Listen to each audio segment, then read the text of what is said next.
Bueno, arrancamos con la última del día, que tiene que ver directamente con cómo optimizar la plataforma ya para obtener el máximo rendimiento y sacarle el máximo provecho a toda la infraestructura que va por abajo. Entonces, Elastic Compute Cloud tiene varios componentes. Primero, opciones de compra, que lo acabamos de ver. Instancias, que son la cantidad de instancias que tenemos disponibles. Networking, que también vamos a ver cómo optimizamos la red. Y finalmente las APIs. Hoy nos vamos a enfocar en las instancias y en networking. ¿Qué es una instancia en S2? En Amazon S2 es básicamente un servidor virtual que corre sobre un hipervisor hosteado en un servidor físico. Entonces eso, nada de otro mundo que ustedes no conozcan, pero a gran escala. Entonces, toda nuestra infraestructura está pensada para escalar. En el pasado, la primera instancia que se lanzó en el 2006 fue la M1, que era One Size Fits All. O sea, tenemos una instancia y no hay más donde elegir. Y a medida que fuimos escuchando a nuestros clientes, empezamos a generar más instancias. Ya en el 2017 hay tantos lanzamientos que ni siquiera alcanzan todos en esta pantalla. Pero para que se hagan una idea, hay más de 70 opciones de instancias donde ustedes pueden lanzar. Ahora, ¿qué significa el nombre? El nombre es C5 XLarge. Primero es la familia C. Familia C es optimizada en cómputo. Familia X es optimizada en memoria. Familia R es en memoria. Familia M es de propósito general. Y así cada familia tiene su letra. Luego viene la generación, que arranca con el 1 hacia adelante. C4 es la generación anterior de la C5. C5 es la más nueva. Luego, después del punto, viene el tamaño de la instancia, que es como el tamaño de la ropa. Small, medium, large, X-large, así hasta 32 X-large, que son las más grandes. Esa es la nomenclatura. ¿Qué tenemos en familia? Propósito general, optimizadas en cómputo, máquinas que se requieren para clúster de HPC, para rendering de video, storage and IO optimizadas, la familia D y la familia I, que tienen más ancho de banda o tienen un canal más grande para I/O. Cómputo acelerado, son máquinas que tienen GPUs, tarjetas de GPU físicas que ustedes pueden ocupar para sus cargas de alto rendimiento. Y optimizada en memoria, que muchas veces se ocupan para correr aplicaciones in-memory, como SAP HANA o SQL Server in-memory. Entonces, dependiendo de la solución que ustedes quieran implementar, de la herramienta, de la aplicación que quieran implementar, se puede elegir una u otra máquina. Entonces, ya partiendo de la parte de cómputo, que es un Virtual CPU, es un Core Hyper-Thread, o sea, es un hilo dentro de un core. Un core se va a dividir en dos hilos. En Linux, los hilos A, que son los hilos físicos, se enumeran antes que los B, que son los virtuales. En Windows, los hilos son intercalados. Entonces, para poder obtener los cores físicos, tienes que dividir las Virtual CPU por 2. En la documentación está claramente escrito cuáles son la cantidad de virtual cores por tipo de CPU. Entonces, en ese link que ven ahí, van a ver el detalle. Así es como se ve en un servidor que tiene 2 sockets y cada socket tiene 10 cores. Entonces, en la parte de arriba tienes el socket 0, que tiene los procesadores, los processing units, los PU, desde el 0 al 9. Luego continúa en el segundo socket, en la parte inferior, con los processor units del 10 al 19. Y luego, esos serían los que mencioné como tipo A. Luego vienen los tipo B, que son del 20 al 29, y abajo del 30 al 39. ¿Por qué es importante entender el tema del hyperthreading? Porque no todas las aplicaciones tienen un beneficio directo por hyperthreading. Algunas aplicaciones que son altamente intensivas en operaciones de puntos flotantes. Entonces, ese tipo de cargas de trabajo no se beneficia con el hyperthreading, sino que al contrario, hace que las aplicaciones se vuelvan más lentas. Entonces, la recomendación es que se apaguen los hilos que son los virtuales, que son los hilos tipo B. Ahí tienen un pequeño trozo de código batch donde van a ver cómo se apagan los nodos. Este código también va a estar disponible, pero sirve para cualquier instancia porque es dinámico. En cambio, el de abajo se lo quieren setear, es para una máquina que tiene solamente 20 CPUs. Y así se ve el resultado. Solamente por cada core van a tener solamente un processor unit. Y eso para aplicaciones de punto flotante les va a tener un mayor performance. Ahora, ¿cómo se dimensiona una máquina? Una máquina, vámonos a la C5, la última generación, 18X Large. Esa es una máquina que tiene 72 virtual CPUs y 144 GB de RAM. Entonces, si vamos bajando la cantidad de familias, normalmente la siguiente familia va a ser la C5 9X Large y es equivalente, o sea, dos máquinas C5 9X Large son equivalentes a una C18X Large. Entonces se va dividiendo por dos el cómputo si vamos de abajo hacia arriba.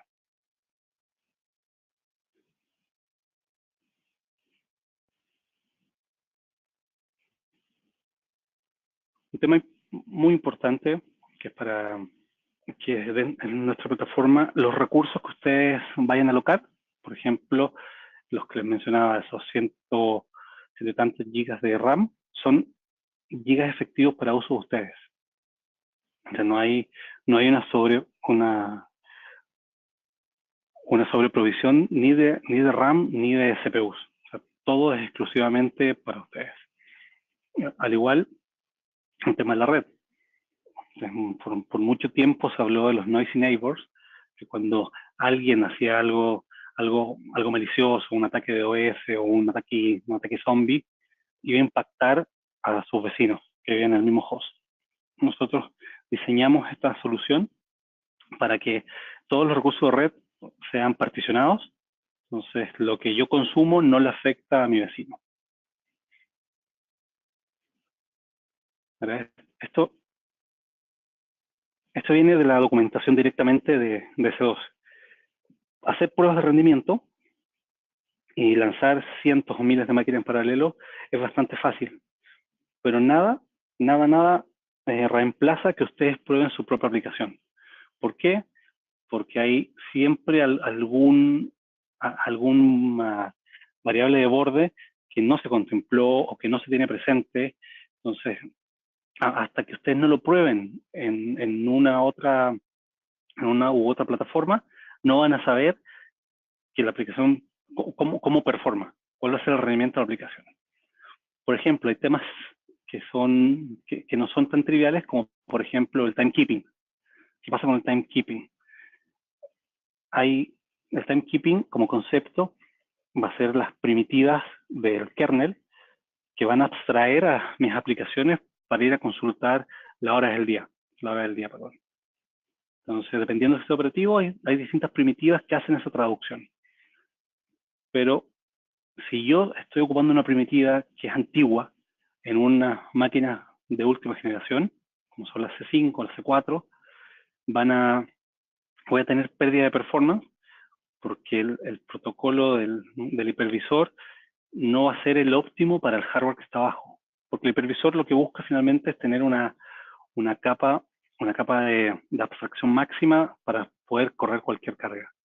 Entonces, lo que nosotros recomendamos, que en las instancias de última generación, tratemos de usar el timekeeping usando el reloj PSC. ¿Por qué? Porque nos va a permitir mejoras en performance. Les voy a hacer una pequeña demo para que la veamos en tiempo real. Aquí yo estoy conectado a una máquina que está en Virginia, que es una máquina M4 Large. Tiene 2 procesadores y tiene 8 GB de RAM. Entonces, en esta máquina tengo un programita, que es el perf.c, que básicamente es un software que hace 1.000.000 de veces preguntar la hora, que es altamente intensivo en uso de CPU, porque va a estar llamando esta instrucción que va directamente al kernel y al clock del hipervisor. Entonces, al final me va a decir cuánto tiempo transcurre. Entonces, lo que voy a hacer un trace. Trace va a permitir hacer un resumen de todas las llamadas al kernel que hizo la aplicación y las va a agrupar como un resumen. Entonces, mientras esto se está ejecutando, 1.000.000 de veces estamos llamando al clock del hipervisor. Más o menos va a demorar 1 minuto, pero van a ver los resultados. Dentro de dependiendo del sistema operativo, van a haber distintos relojes disponibles. Entonces hay un comando que es para pedirle al sistema operativo que nos diga cuáles son los relojes disponibles. Lo vamos a ejecutar ahora en cuanto termine esta prueba. Que debiese ya estar a punto de terminar.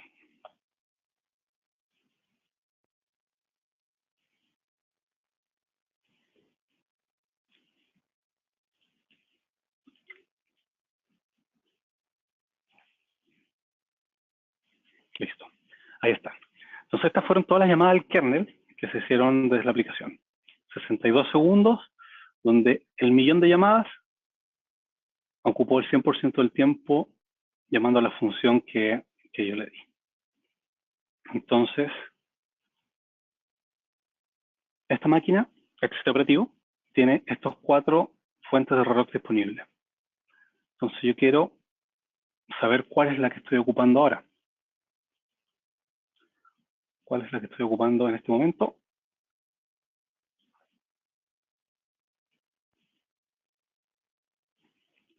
Lo logro con eso. Entonces ahí me dice que estoy ocupando el reloj de Zen del hipervisor, que es el hipervisor que las máquinas M4 perdón, ocupan. Entonces yo lo voy a cambiar. Quiero cambiar ese reloj. Quiero ocupar el PSC, el que estoy recomendando. Perdón. Un segundo que se me fue la pantalla. Aquí está, perdón. Entonces, ¿cómo lo cambio?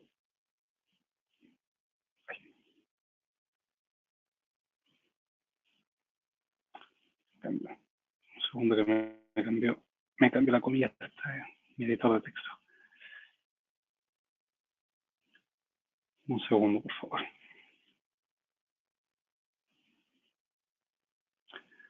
Pasa cuando uno pega cosas en otra. Listo. Aquí ya lo cambié. Y para que lo doble revisemos, voy a preguntarle al kernel cuál es el que estoy ocupando.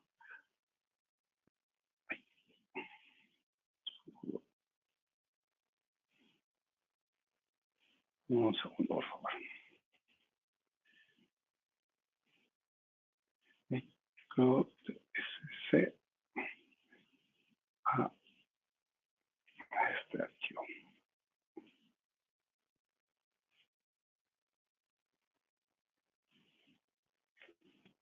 Entonces,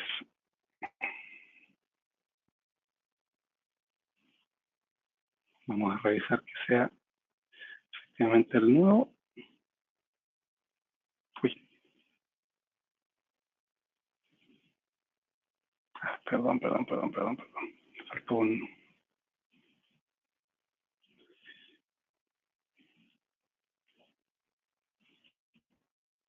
Ahí sí. Ahí estamos con el reloj TSC, ya lo cambiamos.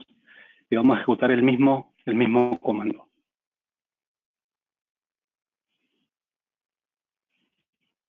Entonces, pasamos de ocupar 60 segundos a ocupar 0.2 segundos solamente cambiando el tipo de reloj que se está ocupando. Entonces, eso no funciona para todos los casos de uso, pero es algo que nos sirve para los workloads que ocupan muchas operaciones en punto flotante.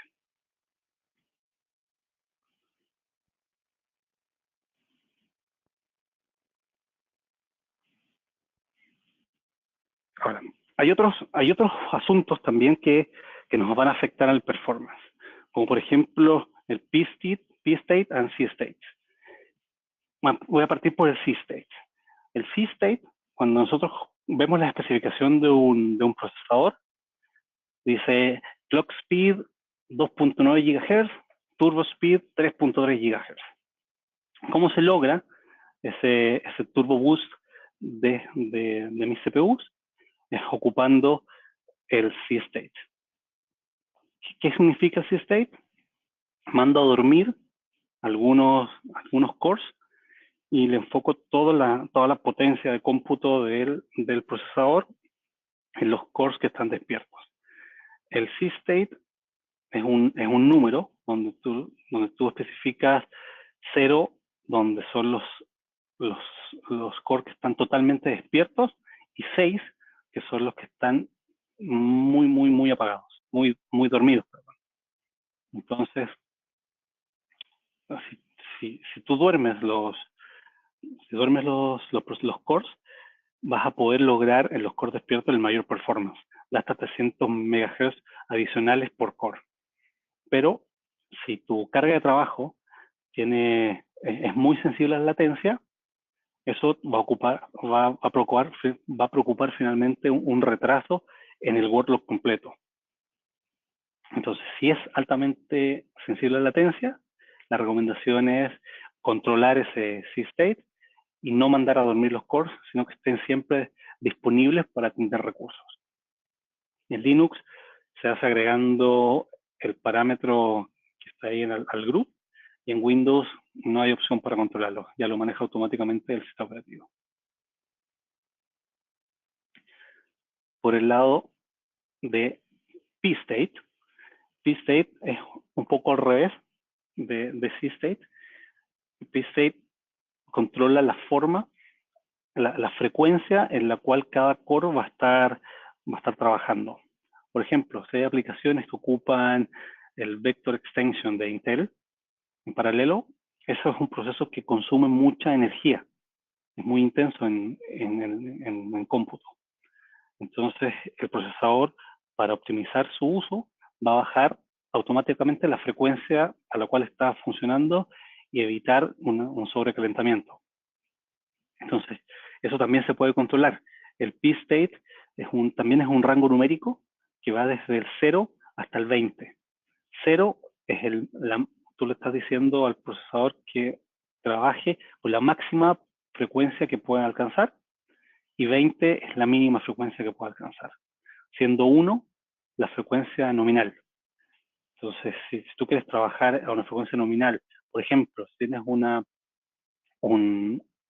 juego hosteado en AWS y quieres darle la misma experiencia a todos los usuarios que entran de forma concurrente, una buena recomendación es tener todos los procesadores seteados para que funcionen a la misma velocidad. Entonces, con eso, a todos los usuarios se les va a responder de la misma forma.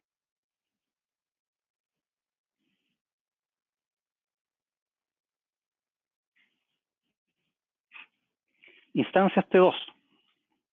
También vamos a ver la forma de optimizarlas. Las instancias T2 son instancias que llamamos burstable, que van a tener un performance de base, que está aquí en la tablita. Dependiendo del tamaño de la instancia, es cuánto vamos a tener de performance de base, que va entre un 5 y un 135% del valor nominal máximo que pueden llegar. Y se van generando créditos por los minutos que la instancia pasa en forma ociosa. Tengo mi instancia que está en forma ociosa y que contesto, o que tengo pocas cargas de trabajo, pero necesito que las instancias estén encendidas siempre, porque en cualquier momento me pueden consultar. Es un buen candidato para ocupar una instancia T2. ¿Cómo funciona el tema de los créditos? El tema de los créditos es como si fuera una cesta, un bucket. Entonces, si mi instancia está ociosa, vamos a empezar a ganar créditos. ¿Qué es un crédito? El crédito es una unidad contable que va a entregar el performance de un core completo por un minuto. Eso es un crédito. Entonces, acá tenemos un vCPU por un crédito. Entonces, si quisiéramos llegar al 100%, necesitamos un crédito por un minuto. Entonces, la instancia gana crédito cuando está ocioso, y una instancia cuando está traficando más del baseline, empieza a consumir sus créditos. Los créditos expiran en 24 horas. Entonces, una primera recomendación cuando están utilizando instancias T2 es monitorear los créditos, saber cómo se comporta la aplicación, en qué momentos está consumiendo crédito y en qué momento está ganando crédito. La línea naranja es la cantidad de uso de los créditos, y la línea azul es la cantidad de créditos, el balance de créditos. ¿Cuántos créditos tengo? El saldo de créditos.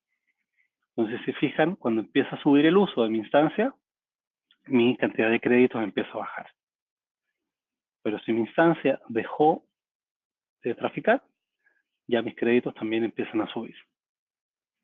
Entonces, con esto, si tengo una carga de trabajo de integración continua, por ejemplo, que hago push o hago builds no tan seguidos, voy a tener poca utilización entre los builds y puedo ganar créditos para que en el momento que necesite todo el potencial de la instancia, ya la entregue. Es una buena forma.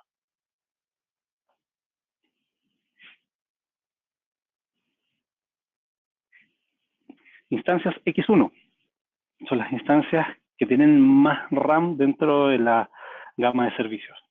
Son las máquinas que, por ejemplo, sirven para correr SAP HANA. El día de hoy podemos correr un SAP HANA de hasta 4 teras totalmente certificado por SAP. Entonces, es una opción que es totalmente abierta para ustedes, totalmente disponible, pero empiezan a aparecer otros temas de performance. ¿Qué temas de performance? El tema que se llama NUMA, el Non-Uniform Memory Access. ¿Qué es NUMA? Cuando yo tengo sistemas que tienen múltiples sockets, cada socket tiene su cantidad de memoria que puede manejar de forma directa. Pero también puede accesar a la memoria que maneja el otro socket. Entonces, va a depender de cuántos sockets tenga la máquina, la cantidad de procesos de escritura cruzada entre los procesadores. ¿Cómo se ve esto de forma gráfica, que es más sencillo de visualizar? Esta es una máquina, por ejemplo, un R4 16X Large, que tiene 2 sockets, cada uno con 32 vCPUs, y cada socket maneja 244 GB de RAM. Entonces, esta CPU, que está a la izquierda de la pantalla, va a manejar sus propios 244 GB de RAM. Pero a través del QPI, que es el Quick Path Interconnect de Intel, puede también accesar a la memoria del otro socket. Entonces, puede tomar ventaja de eso. Obviamente, el recurso local, el acceso local, es mucho más rápido que el acceso a través de un bus. Aunque los bus son muy, muy rápidos, siempre va a haber un delay. Ahora, si empezamos a crecer, si nos vamos a un X1 32X Large, que es una instancia que tiene 4 sockets, que cada socket maneja aproximadamente 1 tera de RAM, ya se nos complejiza un poco más el sistema. De ahí es donde nace una primitiva de los sistemas operativos que empiezan a balancear los accesos NUMA. ¿Qué es el balanceo de accesos NUMA? Si yo tengo un proceso que está yendo a consumir memoria de otro socket, el sistema operativo lo identifica y mueve ese bloque de memoria al bloque más cercano. Entonces, siempre va a tratar de manejar la afinidad socket-memoria. Entonces va directo. Para algunos tipos de carga funciona, para algunos otros tipos de carga, como SAP HANA, es una recomendación de que no se ocupe, porque en vez de estar gastando tiempo en procesar la memoria, el sistema operativo va a estar gastando tiempo en acomodar los bloques de memoria. Y cuando son máquinas que tienen 4 teras de memoria, es un proceso que es muy intensivo en cómputo. Entonces, si la aplicación consume memoria de otro CPU y la aplicación está preparada para eso, la recomendación es apagar el NUMA balancing, set NUMA off. Entonces, el sistema operativo va a dejar de mover esos bloques de memoria. Ahora, si tus procesos viven en un servidor, en una máquina virtual, en una instancia, que le es suficiente la memoria del mismo procesador, se puede explícitamente ejecutar ese proceso. Se le dice al kernel que solamente consuma RAM de su nodo a través de NUMACTL. Y eso en Linux. Y en Windows también se puede dar la afinidad del procesador para que la aplicación se bloquee a ciertos cores específicos. Entonces, con eso también tenemos una mejora de rendimiento y sacamos este overhead administrativo del scheduler que está moviendo bloques de un lado a otro.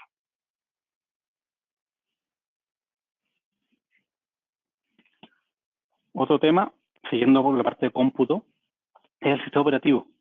El sistema operativo también tiene impactos en rendimiento. Vamos a ver un caso que vimos en un cliente grande, en un cliente web, que tenía una aplicación web intensiva en uso de memoria, que creaba varios hilos y alocaba y desalocaba memoria de forma muy rápida. Entonces, esto se ejecutó primero en Red Hat 6 y luego se ocupó en Red Hat 7. Entonces, ¿cómo se dieron cuenta ellos? Se dieron cuenta porque el uso de tiempo de sistema en el top empezaba a crecer, era muy grande comparado al tiempo de usuario. Entonces, ¿qué se buscó? Encontrar una herramienta que tuviera un tipo de carga similar que se llama EV-Easy, que es una herramienta que ustedes pueden descargar, está en SourceForge, que tiene un perfil similar. Entonces, trazamos el rendimiento con perf. Entonces, ¿qué resultó? Resultó que en una corrida de 10 segundos, dentro de la carga de trabajo, dentro del resumen, el tiempo de sistema consumió la mayor parte del tiempo. Entonces, eso fue tiempo de sistema. 341 segundos de cómputo fueron sistemas. Real, 10, user, 7 segundos. ¿Dónde se fue todo el tiempo? En page faults. 1.000.000 de page fault en 10 segundos. Entonces, es algo que claramente tiene un tema de performance. ¿Cómo se ve esto en un flame graph? Un flame graph es una herramienta que permite hacer stacks con lo que está pasando dentro de un proceso. Toma la salida del perf y lo puede graficar. Entonces, si ven el proceso que se corrió es el de abajo, el EV-Easy, y tiene arriba un montón de cosas que está haciendo, que está interactuando con el procesador. Es un poco lo que vimos con el S-Trace, pero en un gráfico. ¿Y cuál fue el paso siguiente? Hicimos la misma prueba, pero con Red Hat 7. Entonces, si ven, el tiempo de sistema cayó a solamente casi 20 milisegundos, 18 milisegundos, versus los 300 segundos que había antes. Y se subió del procesamiento de 12.400 registros por segundo a 425.000. Y los page faults bajaron de 1.400.000 a 14.000. Solamente cambiando el sistema operativo a Red Hat 7. ¿Eso por qué? Porque el Red Hat 6 ya tiene un montón de tiempo en el mercado, tiene un core un kernel, perdón, que se lanzó el año 2009 o 2006. Entonces tiene un montón de años en el mercado y ya no está tan optimizado para el hardware nuevo. ¿Cómo se ve en un flame graph? Se ve mucho más limpio, se ve que arranca el proceso y tiene solamente 3 llamadas a primitivas de kernel. Con esto cierro la parte de cómputo. A ver qué pasa con la parte de redes. Cuando queremos hablar con la capa de redes, cuando queremos salir del hipervisor y hablar con otra instancia, tenemos el concepto del split driver, que hay un driver que vive en la instancia, que es el front-end que ven acá, y cuando ese front-end quiere salir de su espacio, tiene que ir a hablar con el backend driver, que está en el hipervisor. Ese driver va a hablar con el driver del dispositivo, y recién ahí va a meter tráfico en la red. Entonces eso claramente está agregando un overhead de latencia dentro de la comunicación. ¿Cómo pensamos nosotros y cómo trabajamos la infraestructura para que eso no pase? Es a través de una funcionalidad que se llama Enhanced Networking, que ocupa SRIOV, Single Root I/O Virtualization, que es de una tecnología de Intel, que elimina la necesidad del dominio del driver. Ahí directamente la red física expone las funciones, las primitivas al hipervisor, a la máquina virtual, perdón, y la instancia ve como si fuera un dispositivo físico. Obviamente requiere un driver específico, que lo programamos nosotros, y S2 también debe ser notificado que la instancia puede activar el Enhanced Networking directamente. ¿Cómo se ve eso? Así se ve directamente. En vez de los 5 pasos que teníamos, se libera el bloque de driver domain y va directamente con el driver de la NIC hacia la capa física de red. Adicionalmente, el año pasado lanzamos la evolución de Enhanced Networking, que es el ASIC Network Adapter o ENA. ENA tiene varias ventajas. Es un hardware diseñado y controlado por Amazon Web Services. Nosotros lo creamos, nosotros lo diseñamos y puede llegar hasta 25 gigabits por segundo dentro de un placement group. O sea, un placement group es un grupo de instancias que están dentro de un mismo data center físico. El driver también es open source, nosotros lo proveemos, entonces ustedes pueden crear sus propias AMIs y generar y instalar ese driver y ocuparlo como si fuera un dispositivo tal cual. El rendimiento está medido en una dirección. O sea, son 25 gigabits en una dirección y que se puede duplicar si estamos ocupando full duplex. Si ven las tablas, dice alto, moderado y bajo, y que tiene que ver mayormente con el tamaño de la instancia. Mientras más grande la instancia, mayor tráfico va a poder sacar. Cuando se ocupa Placement Group, se pueden llegar a ocupar los 25 GB directamente entre instancias. Cuando se sale de S2, cuando por ejemplo vamos desde S2 a consumir servicio de S3, el tráfico está limitado a 5 GB por stream. O sea, si queremos llegar a los 25 GB nominales, tenemos que paralelizar varios streams. Eso es importante cuando busquen cómo mejoran el performance de la red, paralelizando. Entonces, las ENAs están disponibles en todas estas familias, la R4, las I3, G3, F1, P3 y C5. En todas esas familias ya están disponibles. Las instancias más grandes proveen tráfico consistente, 10, 20. Si se fijan, acá en la documentación, en el lado derecho, aparece 20 gigabits, no 25. Eso fue porque cuando se lanzó la ENA, se lanzaron con 20 como tope, pero después en el camino nos dimos cuenta que había algunas optimizaciones que se podían hacer y se aumentó a 25, sin tener ninguno ustedes nada que hacer. O sea, si tenían 20, se sube a 25, ganaron 5 gigas.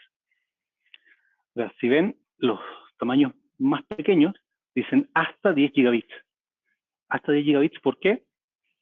Porque van acumulando créditos. Es muy similar a la familia T2, pero orientado a la red. Tienen un baseline y si ocupan bajo ese baseline van acumulando créditos.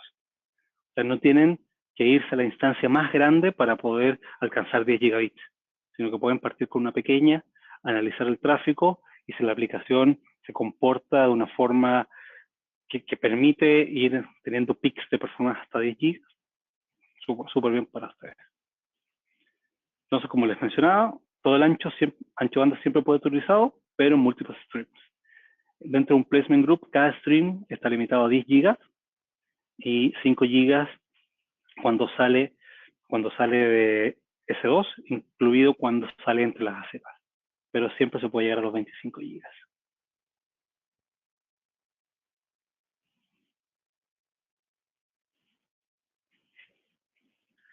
Las instancias de aceleración gráfica, las últimas que lanzamos, son las P3, que ya incluyen hasta 8 tarjetas Tesla Volta V100, que van a permitir tener hasta un petaflop en una instancia. Es un montón de cómputo agregado. Dependiendo del caso de uso, puedes tener hasta 14 veces el performance en cargas de trabajo de Machine Learning o en entrenamiento de modelos. Entonces, es un salto muy grande desde la P2 a la P3. Y para High Performance Computing hemos medido mejoras de hasta un 2.5%. Entonces también fue un salto bastante grande. Otra instancia nueva, la mencionó Jesús al principio, es la C5. La C5 es un cambio bastante grande en cómo nosotros hemos venido trabajando. ¿Por qué? Porque por abajo cambiamos el hipervisor. O sea, pasamos de tener un custom Zen a tener un custom KVM. ¿Cuál es el objetivo de eso? Customizarlo lo más posible para poder entregarles el tipo de rendimiento más cercano a que si fuera un servidor físico, on bare metal. Entonces, la recomendación es que si ustedes están ocupando algún tipo de instancias de la familia C, vean la posibilidad de migrarse a C5 porque van a tener un rendimiento mucho más alto y a un precio mucho más barato. ¿Qué precauciones tienen que tener? Hay algunos cambios. Por ejemplo, que la familia C5 solamente trabaja con ENAS. Entonces, para que su AMI pueda tener acceso a la red, tienen que preinstalar el driver de ENA antes de cambiar el tipo de máquina. Por defecto, las máquinas tienen el Predictable Network Interface Name activado. ¿Eso qué quiere decir? Que si yo le pongo una tarjeta de red con una dirección PCI específica, siempre va a ser la misma. En cambio, si yo le agrego una siguiente tarjeta con otra dirección PCI, va a ser una tarjeta totalmente nueva. Entonces, como estas instancias van a tener direccionamiento PCI nuevo, la idea es que ustedes deshabiliten eso para que se sigan tomando como la ETH0 o ETH1 y no empiecen a tener diferencia versus lo que tenían versus lo que van a tener. Otro tema importante también antes de cambiar es que también cambia el driver de storage. Ya no es un disco SCSI, sino que ustedes lo van a ver como un disco NVMe. Entonces la forma de nombrar los discos es distinta. Es /dev NVMe 1.1b, por ejemplo, versus /dev /sd. Entonces también tienen que asegurarse de ocupar labels, ocupar UIDs, para que después el disco arranque. Otro tema importante es que las C5 tienen un máximo de 27 PCI devices. ¿Qué es un PCI device? Dentro de esta plataforma son los discos y las tarjetas de red. Entonces, si tienen más de 27, ahí no se van a poder cambiar directamente porque van a perder de ver algo.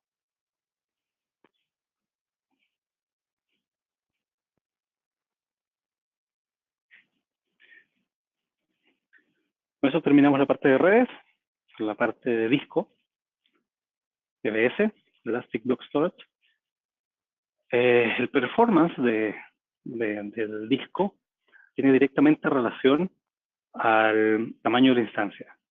Esto está ahí abajito está el link, donde aparece qué instancia, a qué ancho de banda y cuánto I/O puede aceptar, cuánto I/O máximo por instancia.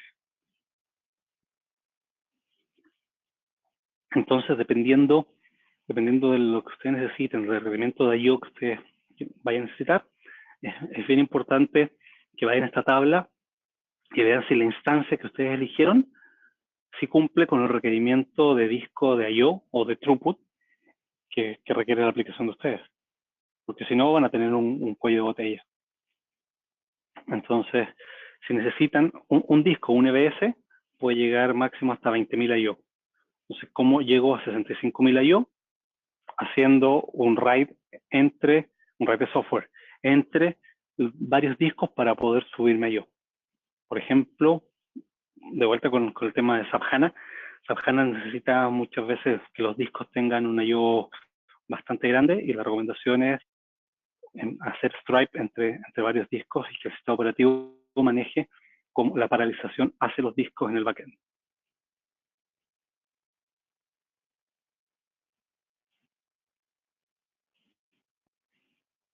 Un resumen, ya para ir cerrando, estamos cerrando la sesión de hoy, es para obtener el mejor rendimiento, primero usar sistemas operativos modernos actualizados. En lo posible, usar el Timekeeping TSC, como está disponible. Considerar los controles P y C. Si la aplicación es sensible a latencia, deshabilitar el C. Si queremos un performance estable en todos los cores, limitar el P. Siempre estar monitoreando los créditos, considerar el NUMA Balancing para aplicaciones que son intensivas en uso de memoria, utilizar en lo posible en Hybrid Networking, no lo mencioné, pero no tiene costo adicional, entonces no hay ningún costo que ustedes tengan que pagar por eso, entonces seguimos en la mirada de costo eficiente. Y por sobre todo, entender cuál es el perfil de rendimiento de la aplicación, porque al final nada nos va a comparar con ningún test que hagamos se va a comparar con correr nuestra aplicación y correrla directamente en la nube. Siguiente, siempre la documentación es lo más actualizado, siempre están ahí buenas prácticas, tips, y lanzar una imagen, una instancia y probar tu propia aplicación.